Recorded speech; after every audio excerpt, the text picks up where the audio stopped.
it all the way up.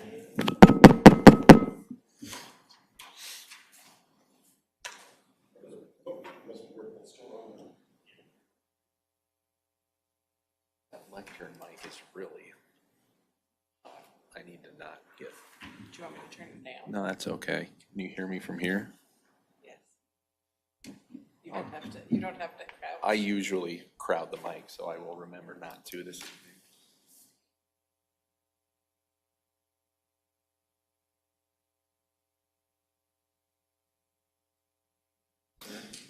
Oh, it's been let me start for the kids then.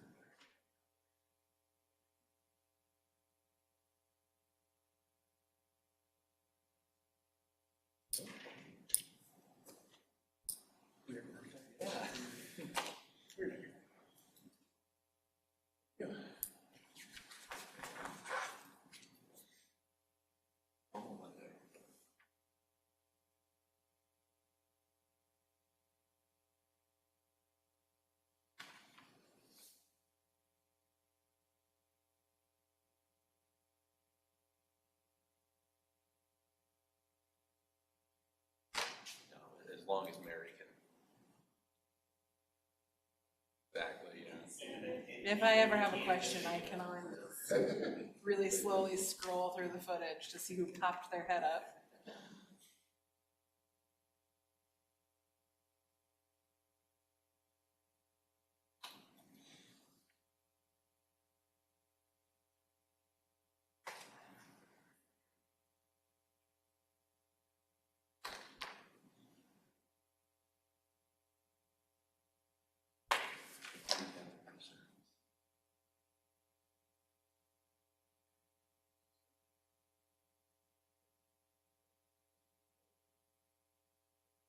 If you have something that you would like to speak in length about, I would say, yeah, and you want it to be heard on the broadcast, I would say yes. Like, great, yeah, you're good.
Hopefully it's more smooth on the.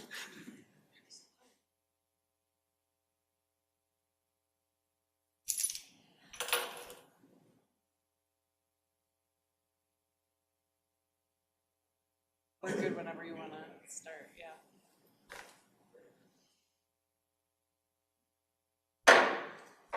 Okay, call to order the February 3rd Polk City Parks Commission meeting.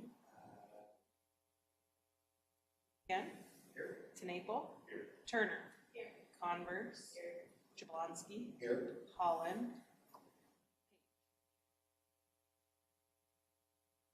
Item is approval of minutes from our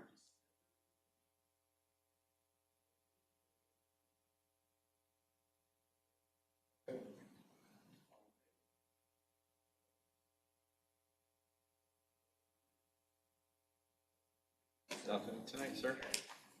So, item number 5 is discuss community room fee structure revision.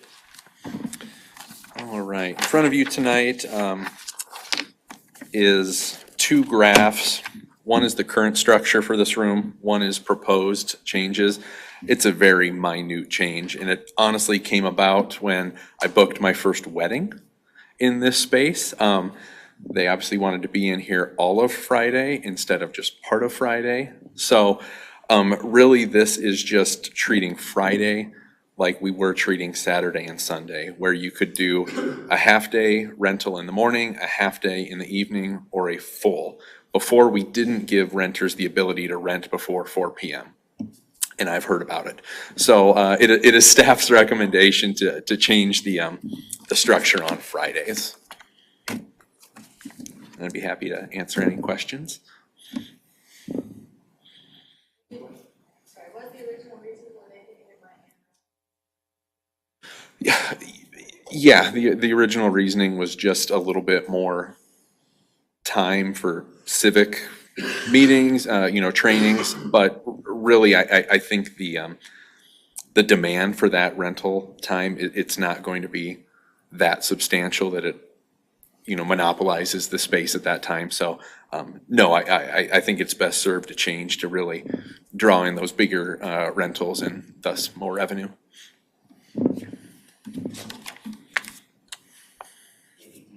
Question? Motion, is that correct?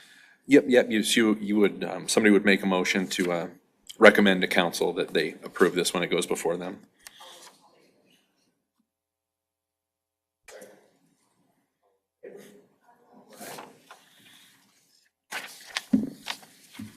All right, next item is the mayor's monarch pledge. Yeah, so this was, this is a program through the National Wildlife Federation, and how this came about here in Polk City.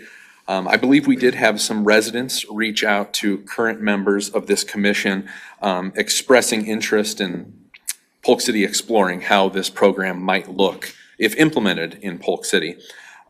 So I did print out all of the criteria that a city would need to do. I should say, of all the things listed in front of you, a city must pledge to do 3 of them to be able to officially take this pledge.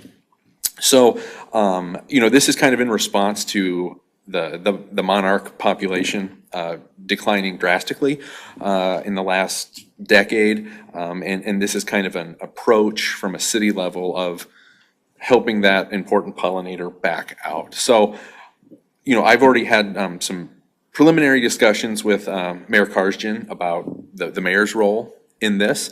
I will continue to have some conversations with him. What I wanted from this body tonight, and really it's homework for March, I would invite you guys to look through all of the criteria and really choose or focus and help staff on how our park system can be implemented here. How can the park system also benefit from some of the things in here that would benefit the monarch butterfly? So I guess, again, I'm gonna send you off with homework of really looking at it, think about our park system, different parks we have, and where we might see an opportunity to collaborate to both improve our park and to, check a box for this pledge here. If anyone has any questions about this, we do have until March 31st for Mayor Karsjan to officially take the pledge. But no, if any of you have questions at this time, happy to try to answer them. I am not an expert on this, but I bet I could do a decent job. I do have a question. If we were to put up signage, which is one of these suggestions, which is a great thing. And so then city would have to budget for that, or how possibly? Correct. So if we looked at some basic pollinator signage, we would certainly look at that. Now, I should say the Parks and Rec Department does have a line item for each park. So that there is a small amount of money out there, and, judging by what a sign or 2 would cost, I think we could certainly swing that. So I think right now that shouldn't be a big worry, just kind of knowing what a basic garden sign might cost. Jason, you said that we need to do 3 items, 3 from each one of the categories. 3 total. Yes, and correct, yes, 1 must come from the program and demonstration. Yeah. But no, there have been more and more communities in the metro have been doing this. Johnston's a good example. You know, and I wish I would have actually provided you with Johnston's pledge for a comparison, but from what I've seen, it can be as easy or as difficult as you would you know, so decide. Really, any help is better than no help when it comes to this issue. So yeah, I think there's definitely a way that this makes sense for Polk City. But you know, having 7 able-bodied, park-loving people look at it as well as me would be appreciated.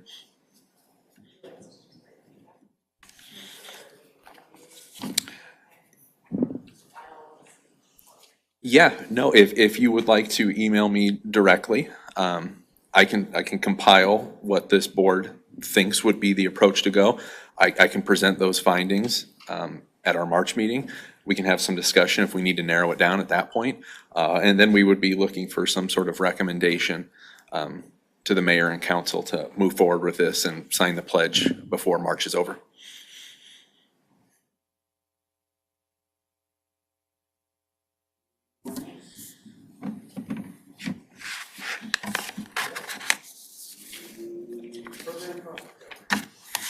Me again. Yep, so as per usual, every quarter I like to show you guys what programming looked like. So for quarter 4 of 2024, historically that has always been our slowest quarter, purely, you know, environmental factors. Certainly we don't have, you know, all the indoor space in the world for things that you typically do in the winter.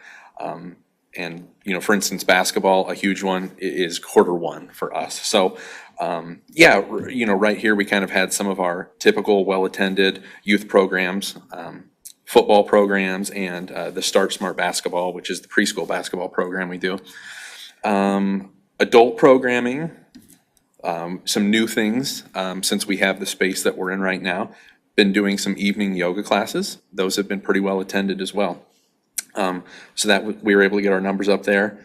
And senior programming, kind of hit a little bit of a lull with our senior programming. We've had the last few, we have not had enough registrants to make it a go. So I have been reaching out to groups in town and some of my regulars as to why. You know, was it the destination that was not of interest? I can tell you the December one, it was weather related. I had a lot of people drop when we knew what the temperature was going to be, because it did have an outdoor component. So I do understand that. But no, for a little bit of historical context, like I've said, this has always been our least programmed quarter. So we have data back to 2021. We did not have any 2020 data because of the pandemic. So in 2021, this same quarter, we had 32 total participants. 2022, we had 43. 2023, we had 55. And this year, we have 75. So we are trending in the right direction. Again, I think this one will always just be a distant fourth of all of the quarters in the year based on the programming that we have the other 9 months of the year.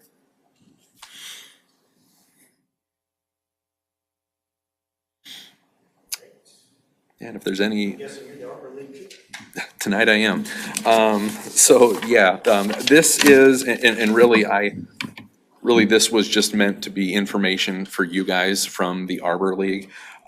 Typically in the past, the Arbor League has been able to send representation to discuss. This year that was not able to happen, so they wanted to give you a printed report in front of you. But no, I mean, in typical Arbor League fashion, you know, they continue to do a great job of trimming up our trees here in town to make sure that they're growing the right way. In 2024, they did cost share with the Parks and Rec Department for more trees at the Woodhaven Park. You know, if any of you have specific Arbor League questions, I do believe Ken Morse is still the acting chair. So I would encourage you guys to reach out to him if you had any specifics that I'm unable to answer.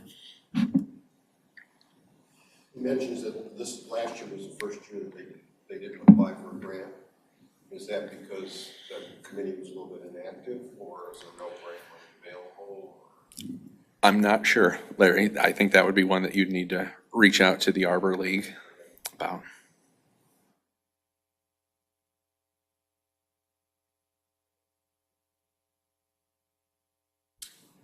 Very much so. And is still actively looking to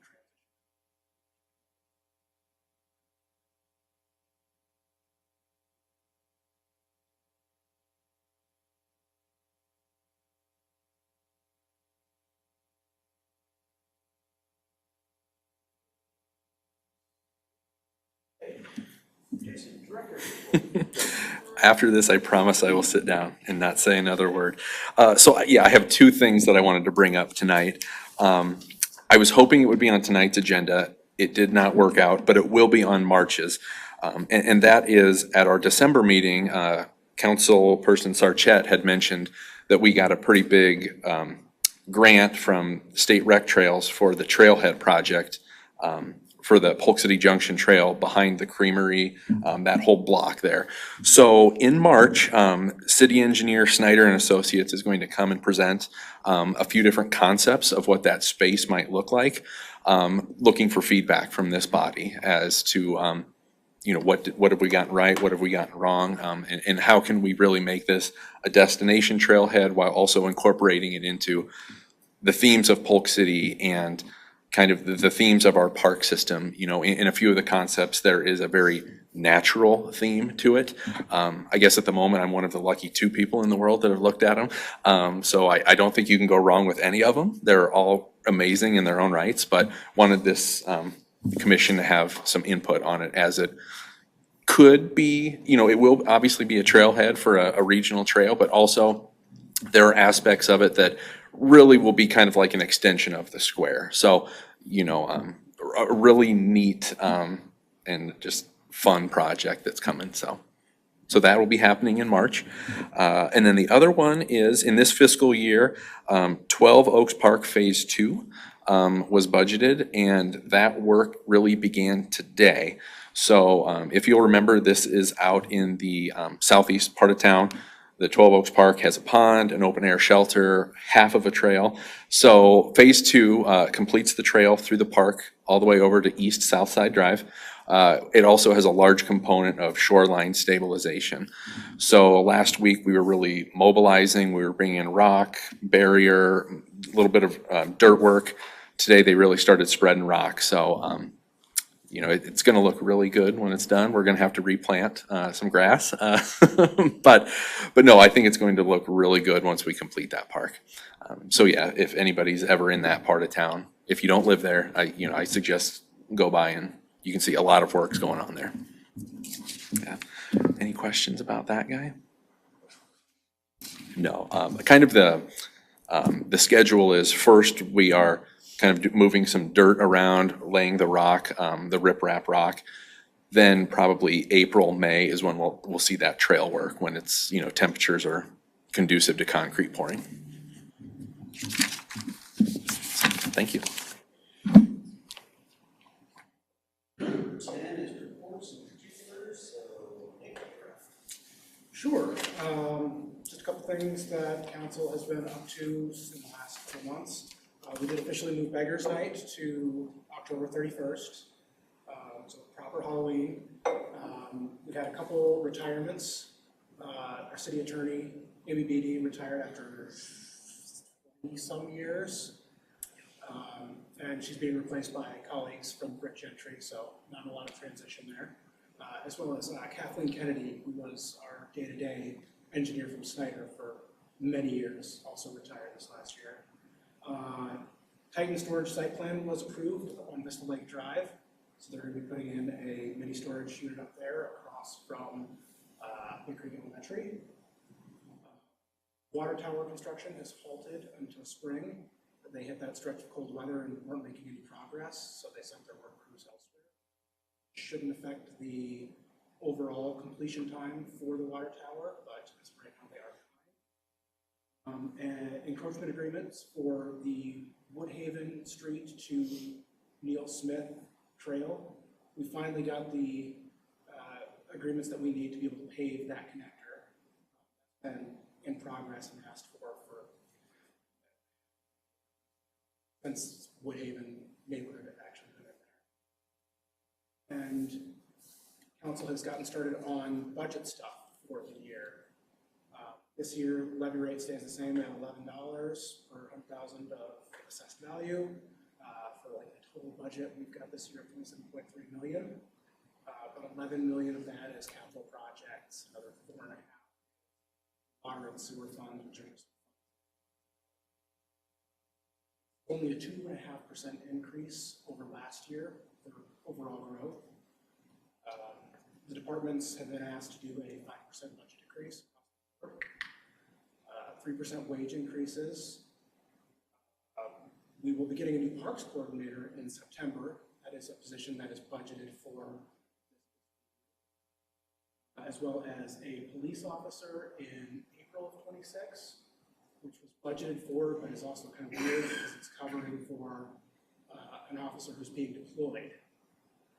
So not really costing the city any extra money at that point in time, but it will be adding another officer. And Eudoris will likely be retiring. The police K-9. It's a good thing. Very, very. Probably a good thing, Gail.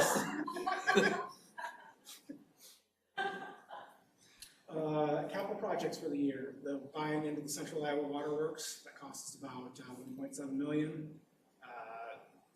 Traffic study out here on 3rd Street to figure out what we're going to do long term. Improvements to the exterior of the schoolhouse. That one's pending a structural analysis that we want to get done. We don't want to throw it.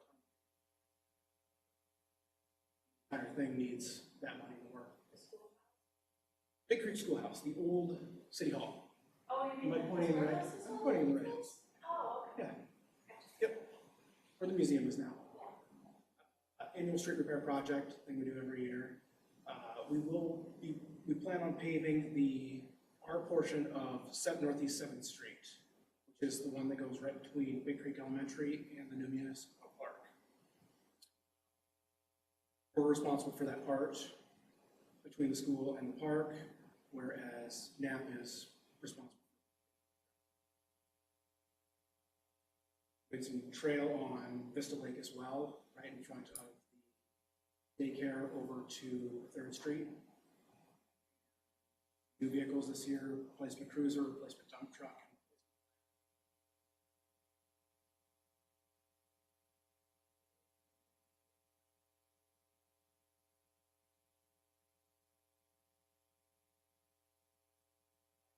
Yeah. We have not gotten back numbers from Public Works yet about what the overall financial impact has been. Part of that has been, we've been paying a lot less to dumpster stuff out to the waste management yard waste site so that they can ship stuff. Hoping come spring that they've got Public Works.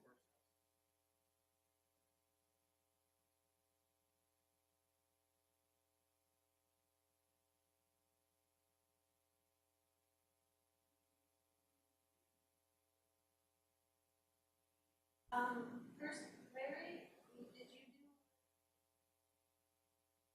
I'm working on it. I haven't finished it. But were we gonna discuss? That'll be on March. And I have something new. Like to read out as an idea. So it's our sesquicentennial this year.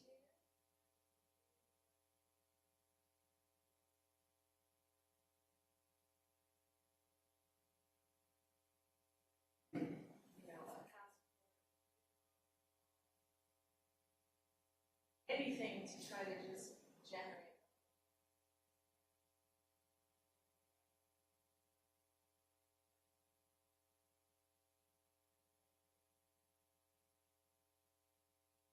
Get more interest and more knowledge.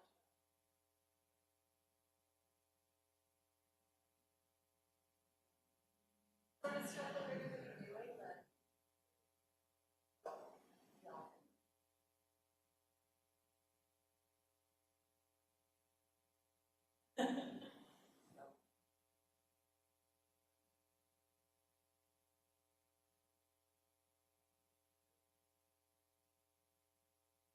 That's correct, yeah, if a majority find that to be worth a future discussion, kind of just need to see a head nod and it'll get added to a future agenda.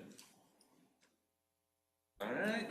So, is our city committee already planning activities, or they're deciding, or is that in the works? Or? I believe it's kind of in the works. Right now, I believe the Big Creek Historical Society will kind of be leading the charge a little bit from the historical component of what 150 years has looked like. I believe that's going to coincide with the Four Seasons Festival, which is put on by Polk City. Now I'm assuming that it'll kind of be like a festival on steroids this year because of the sesquicentennial component of it. But no, in terms of like actual volunteer opportunities that have been promoted yet, I don't think that's come out yet. I have heard nothing. Okay. So yeah, right now it's preliminary, but yeah, those will be the big players in the game.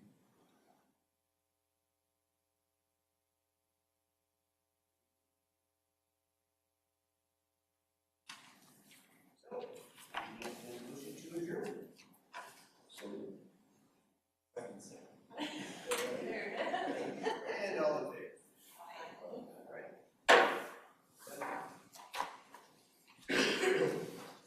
Good job, Tim.